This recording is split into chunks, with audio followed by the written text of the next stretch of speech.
زبان دراز عورت کے لیے نقش۔ اگر کوئی عورت بہت زیادہ بولتی ہو، ہر وقت بولتی رہتی ہو، ذرا سی بات پر جھگڑا کرتی ہو، تو ایسی عورت کی زبان بندی کے لیے آپ نے سب سے پہلے وضو کرنا ہے۔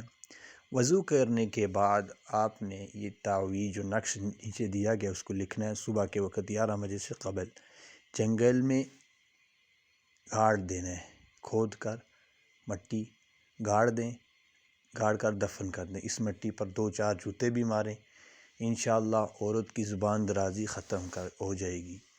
اس کے بعد آپ نے یہ کرنا ہے، نقش لکھنے کا طریقہ یہ آتشی چال سے لکھنا ہے۔ سب سے پہلے آپ نے 1 لکھنا ہے، اس کے بعد 2 3، یعنی کہ آپ نے نیچے سے اوپر جانا ہے، 1 2 3 4 5، اس کے بعد جتنی چھوٹے لفظ سے اوپر بڑے تک لکھتے جانا، انشاءاللہ آپ کا مسئلہ حل ہو جائے گا۔